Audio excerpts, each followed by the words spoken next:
Welcome back.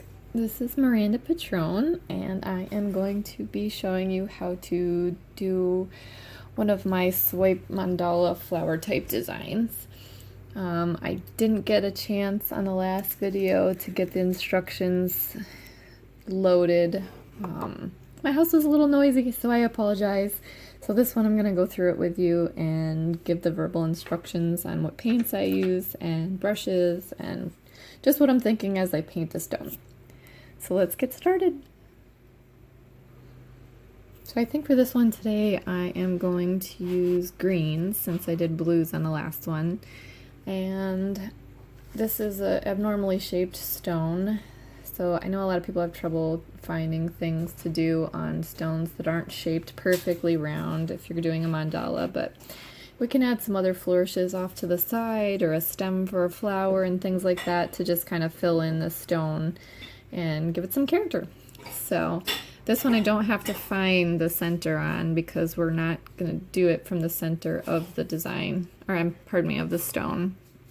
We're going to do the design off to the side a little bit and then create a little addition of the design onto the design. So, all right, so I think I am going to start with a white dot for the center for this one, just because the greens will do kind of an ombre look and work from the center out, kind of like a light to dark, and see where we go from there.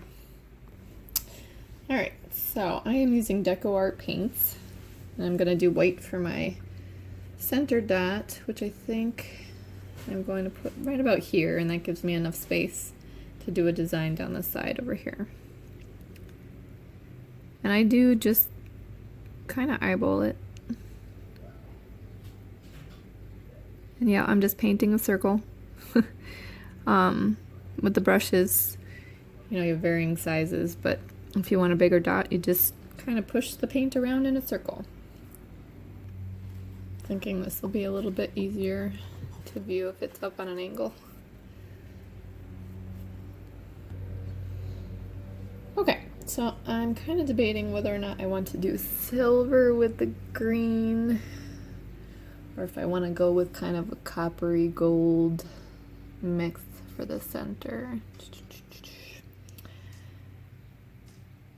I think the coppery gold is going to be a better contrast, so that is what I'm going to do. But first we'll do a round of white and then a round of kind of like a buttermilk yellow, and we'll kind of ease our way into the copper.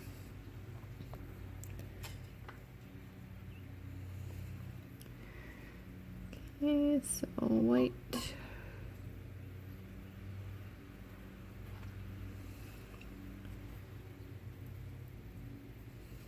I think I'm just gonna do 6 dots this time instead of the 8.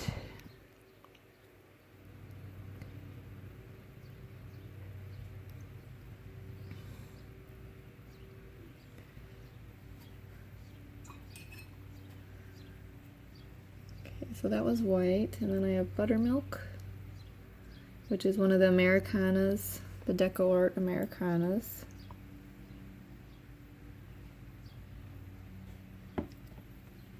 I'm going to go in between the whites with that.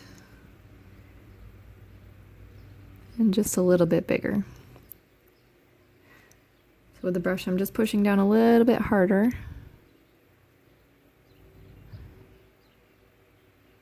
Just to get a little bit bigger of a dot.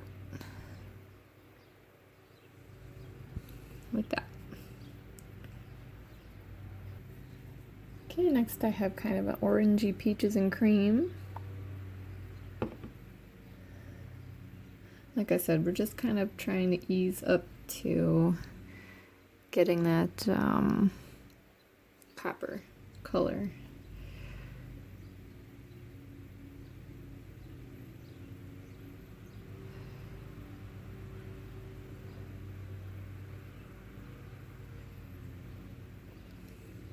And these ones are going just above the white that we did. Okay, next I'm going to use Venetian gold. And it's just going to be, I think, can I fit 2 dots in here? Let's see. And 2, I just want to check all the way around. I think I'm going to do 2 small dots just to kind of create a platform for our larger dot of copper. That's going to be the base of the spiral design that I'm going to do. So the blue one wasn't exact to this, but it's the basic idea with the swipes at the end to create that spiral look. So I'm going to let those dry for a second. Okay. So the thing about the metallics that I like too is the outer edge dries pretty quickly. So now we're going with the copper. And I have worn penny, but I also have regular copper. I'm going to go with the copper this time. And just get a really large amount on the brush.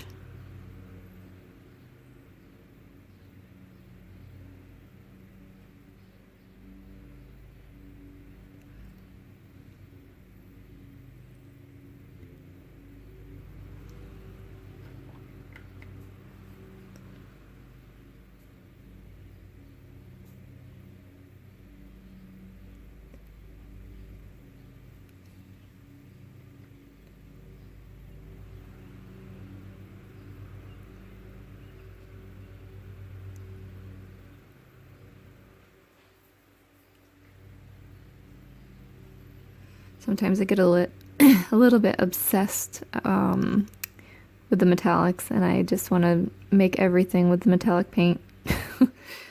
But I kind of have to put myself out in a timeout from metallics every now and then.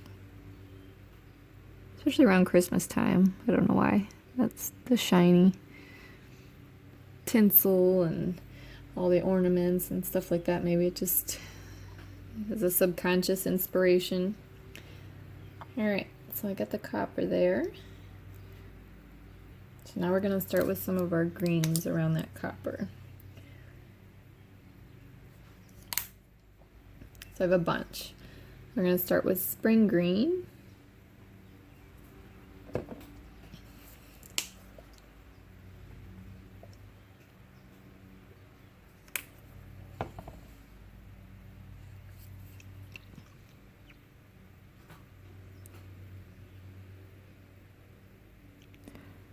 And this is just a little liner brush. Pretty sure it's actually a makeup liner. Excuse me.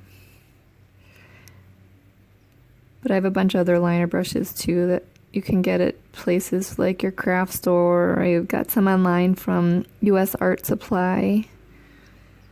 Amazon has a bunch.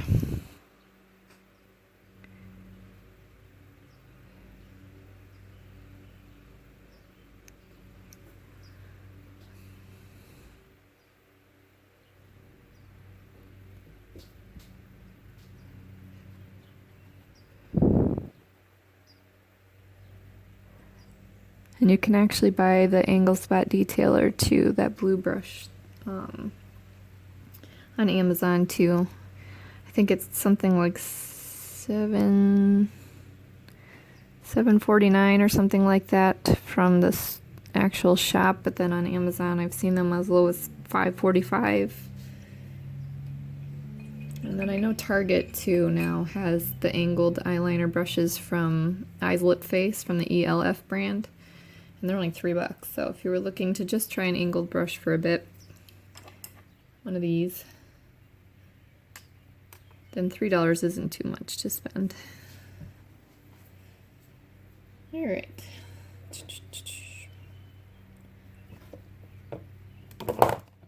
So the next one I have is a sea glass color. It's kind of like a misty green.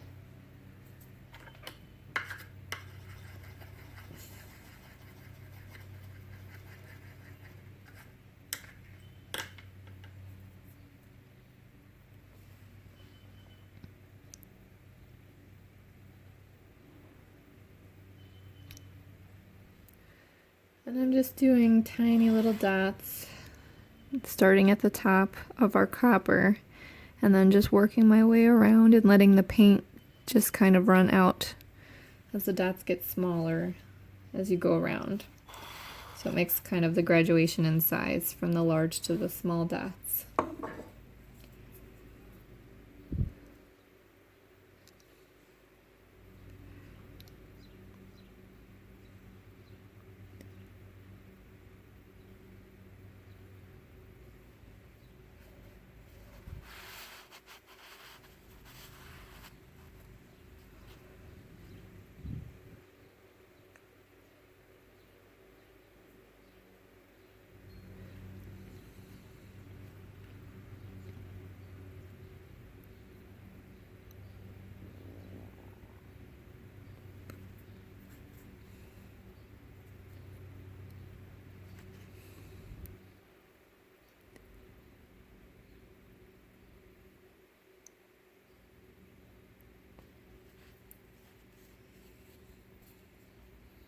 Okay, the next color I have is wintergreen, and this one's from Apple Barrel.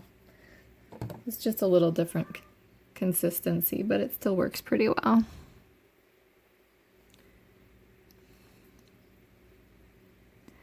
Plus I've found a lot of colors in there that I really like, and I'm not able to get exactly mixing them, so.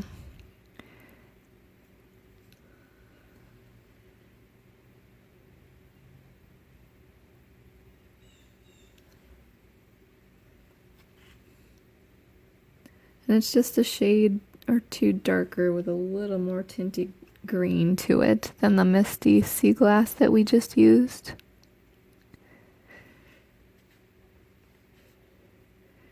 So you can see that it's sort of like a light going darker effect that we have. A lot of people call it ombre, like if you're getting your hair highlighted, the dark to light or light to dark. I don't know if that's actually the technical term for it, but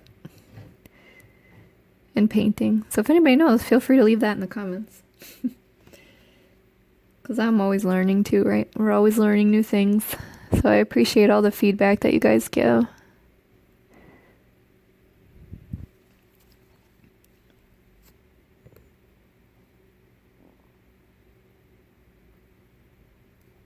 There.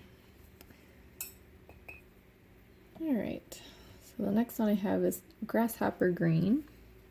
This is one of my favorite greens from the Decoart collection. It's just nice and bright. Especially on a black background, it gives it a nice pop.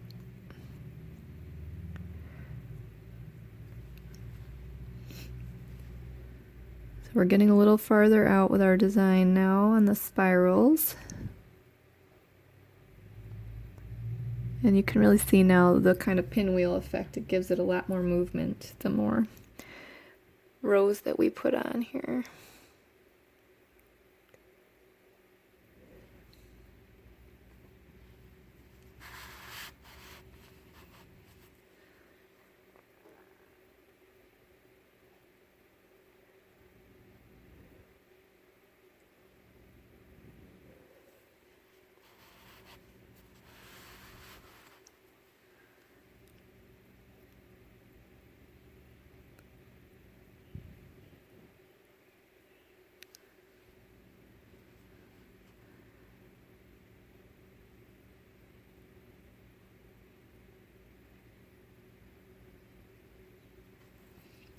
There, so you can see. Oh, it's not focusing. There we go. So that look a little better.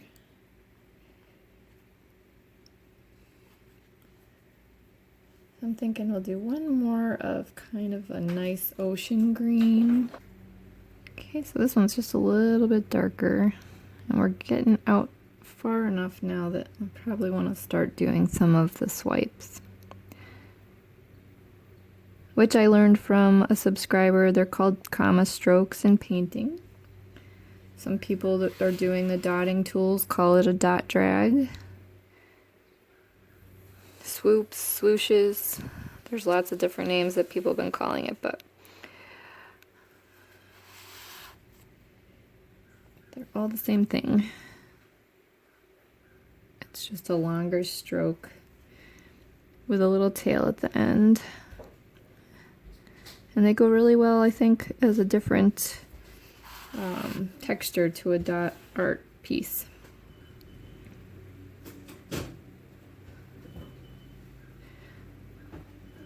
That's the thing too about the mandalas, is you can always just add different little shapes, different little flourishes in there to just create a totally different design.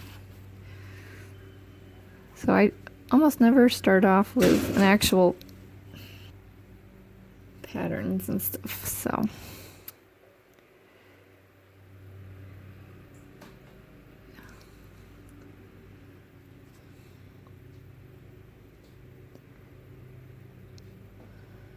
This one would be good too for kind of St. Patrick's Day themes, and the golden greens. I really like those together. The coppers.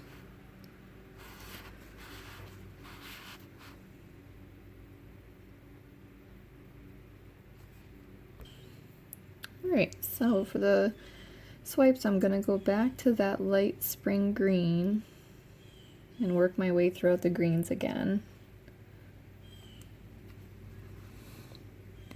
And I'm just going to start at the top of the dots. And we're just going to pull the paint around gently. Like that. So I'm pushing down a little harder at the beginning and then just kind of gently letting up on the paintbrush as I go around. And, you know, swipes, swooshes, all those, the words that are used to describe it make it feel like it has to be fast. It doesn't have to be fast. Just take your time, get a good amount of paint on it, start at the top, and then work your way around.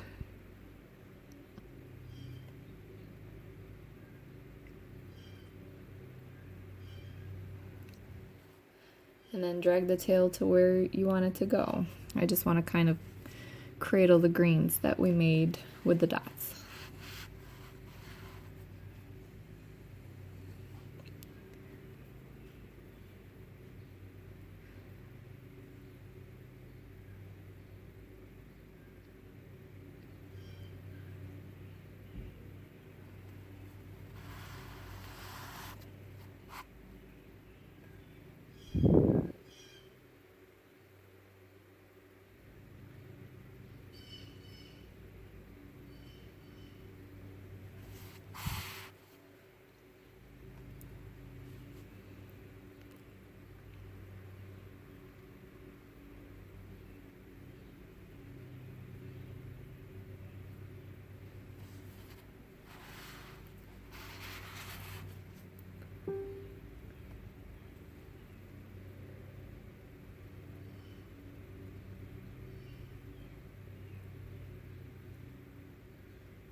Okay, so the next color we used was the sea glass.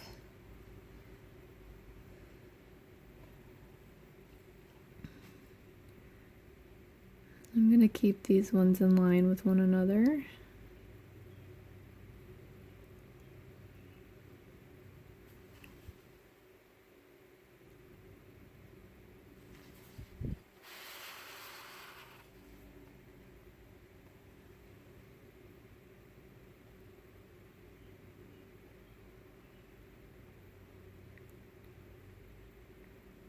Let's see that right there. I pushed down a little too hard, but that's something you can either make it just better there, or you can go back with black and just kind of cut the tail.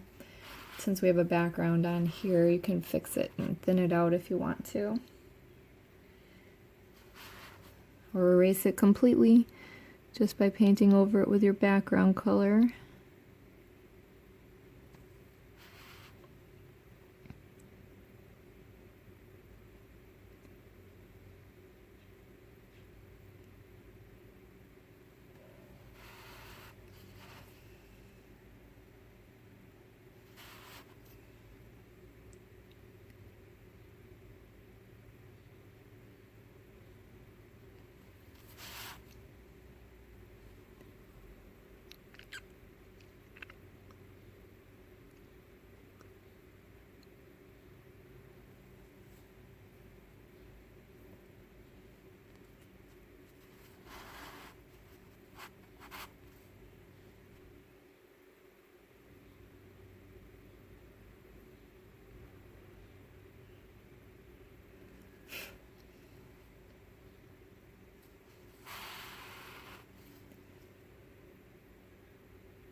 Where is that one now that the tail is too fat? Okay. So this one right here, there's a fly bugging me here. This one is a little fatter than the other ones. So if you want it to be a little more uniform, or if you kind of created one that doesn't look like the rest, or if you just want to redo that one, I think it's probably dry enough. So you could either reshape it like this. I have black on here, and you can use a liner brush. I'm just using my etching tool because it's smaller. And you can reshape it like that. Or you could just take a larger paintbrush and just kind of blend away all the paint, and then redo it in black, and then redo your swipe. So there's a couple of ways to fix that, but this is probably my easier way, I think, is just add a little black onto the side to make the tail look thinner like the rest of them. And it'll dry. Okay, so the next color I used was that wintergreen. We'll see how well we can spread this apple barrel paint, see how it goes on a swipe here.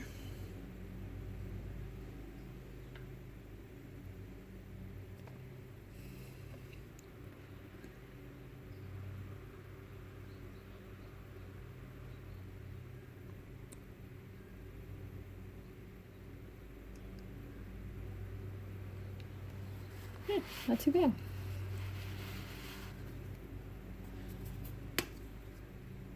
Just gonna pour a little more out here.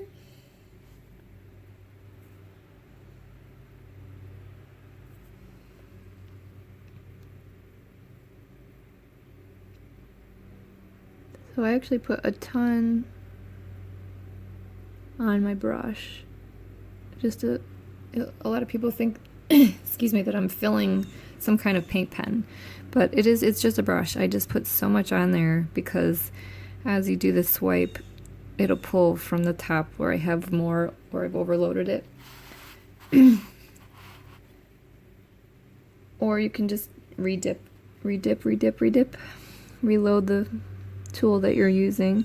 So say I didn't get enough here, then I can just dip it again, and then that would give me enough to spread it around and do the whole swipe that way.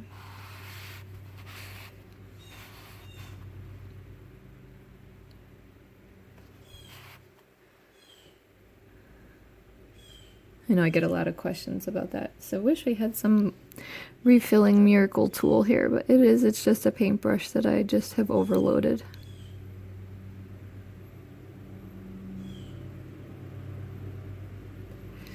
And sometimes if you don't get enough, the color doesn't drag all the way down, so you can just kind of touch it up a little bit.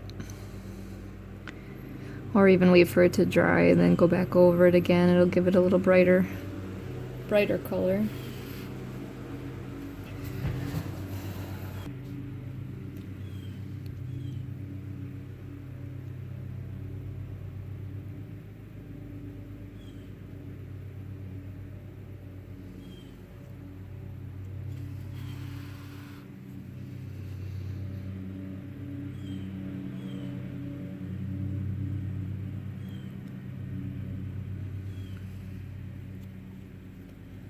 Okay, the next one was grasshopper.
So sometimes it gets spots on a stone, like this stone has a little bit of a ripple, and it's not completely flat. So if you can find one that's flatter, it probably would work better. But you get the idea here.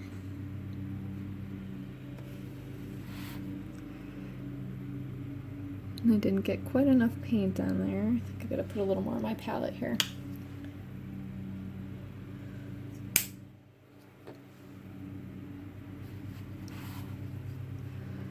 So you'll start to get a feel too, the more you do it, of how much you actually need on your tools.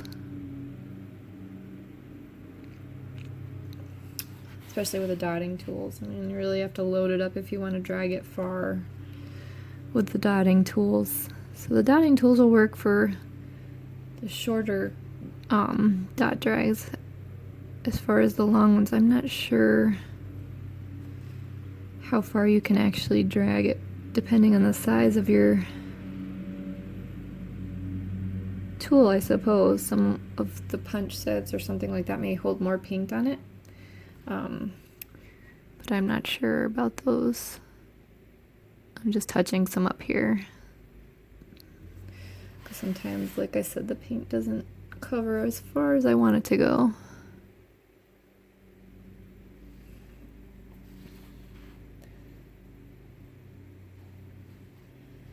I'm debating on whether or not we can fit in that one more dark green. And generally try not to force the design, but I think that we can squeeze one more in. I think that would be all right. Okay, so back to that ocean green. Go back here where I'm a bit off the edge.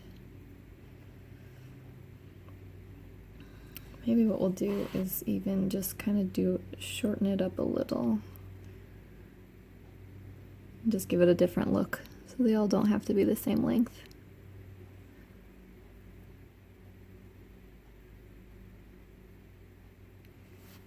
Yeah, so kind of bulked it up a little bit, but that's okay.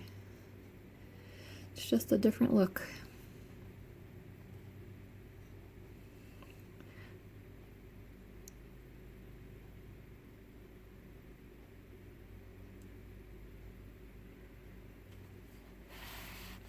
Just kind of gives a little more width to each section.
Okay, so I think that is about as big as I'm gonna get on here for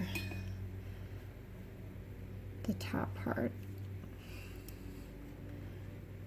So now I'm kind of thinking I should do the same thing that I did on the other stone, just so that you get an idea of what it was. A lot of times I like to attach a stem. If it's a flower, I'll attach a stem onto it and do some sort of decorative stem.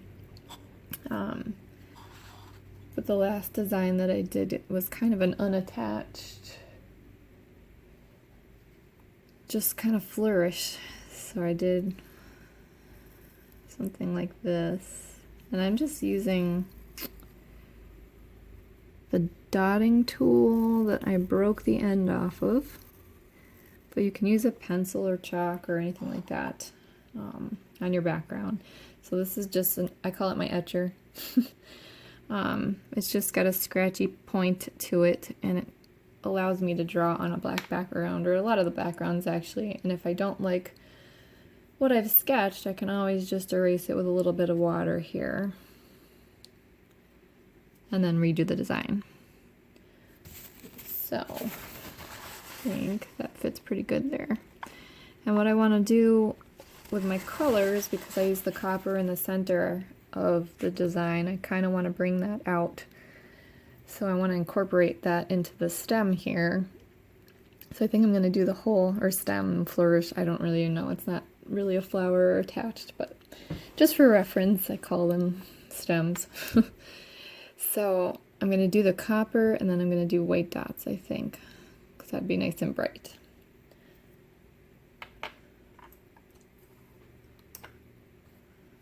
Sometimes I get into it and I change my mind. But I think, yeah, I think that's what I'm going to do for this one. I'll try to leave it propped up here so you can see better. And I'll just pour a little more of my copper.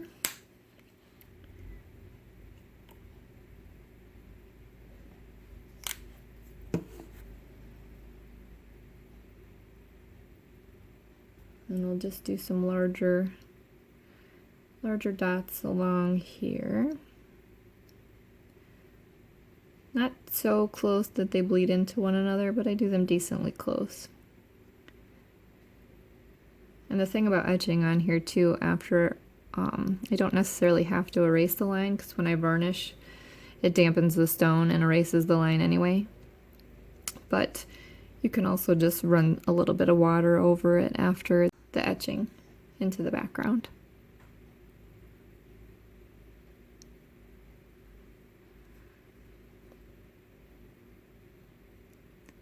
One thing I don't think I addressed in this video, a lot of people have asked how when I re-dip the brush, do I get the dots the same size from wherever I started?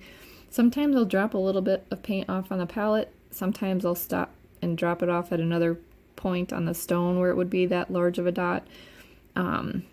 Like say for instance, okay, I'm reloading again because I want to get a bigger dot, but say I just kept on going and we start to get smaller. Well, now it's supposed to be a smaller dot, but I just had to reload my brush, so it should be as big as these if I push down the same strength. So I could just drop it off down here where I had bigger dots, or you just press a little lighter and gauge the size of your dots that way too. So that's just a little helpful hint. So I just reloaded again, so I'm just going to drop off down here at some of the bigger ones. And then I can continue on using the same brush, but still get smaller dots. Does that make sense? And I do have other ones. This one's a little flared out. I don't even know what the word I'm looking for is, because I've been using it for a long time. The bristles don't come to a lovely point, so I have other ones that maybe are better shaped. So you can see that one, or I could even go to the liner brushes. I have a bunch of liner brushes that have smaller tips. And if you're using the dotting tools, you just can go down your sizes with your dotting tools.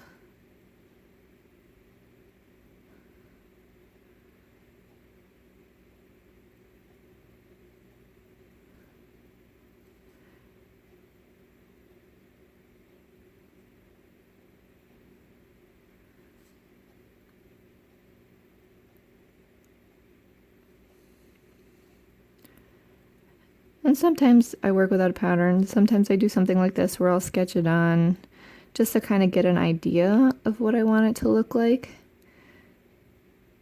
But if you're sketching a pattern, you don't have to feel confined by that pattern. If you are going at it and decide, hey, you know, I need to change the design up, then change it. Feel free to take your journey where your stone or your paint or your canvas, wherever it's going. And don't feel confined by having to stay within the lines.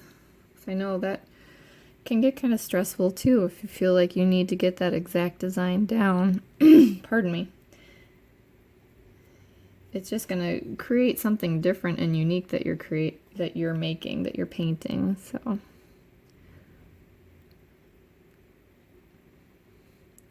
I say go for it. But that's just my personal opinion.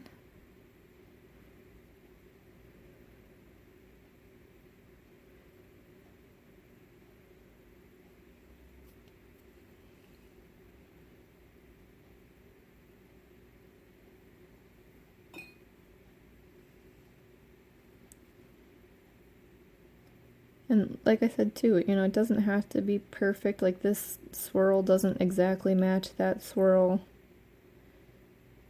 But I really think that that's one of the beautiful things about art is it doesn't have to be that perfect computer pattern design.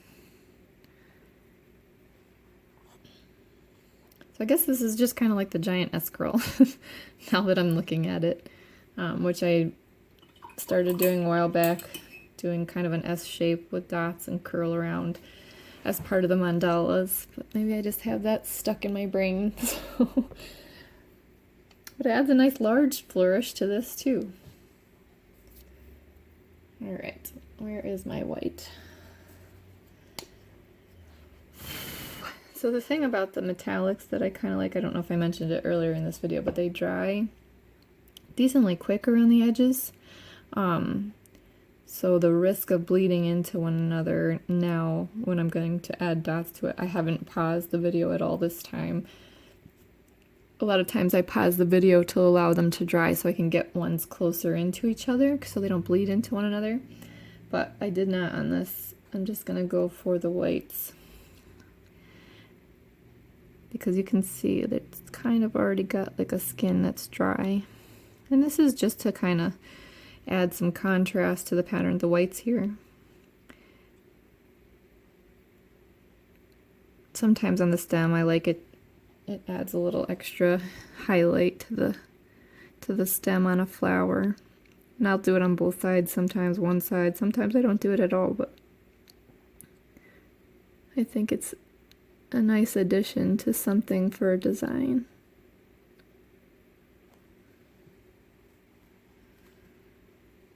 Ooh, I got kind of a lot on there, but see how I got too much and you know it's not going to fit in that little space. I'll just wipe a little bit back off onto the palette. Or if I could have dotted it somewhere else.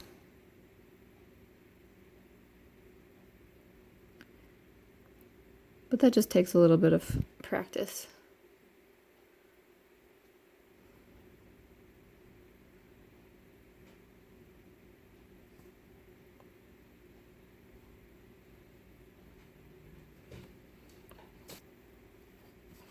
Alright, sorry we have some distractions going on here, but that is about the idea of the design that I did with the blue. We just used, I think I used white and gold for the dots on the S-curl.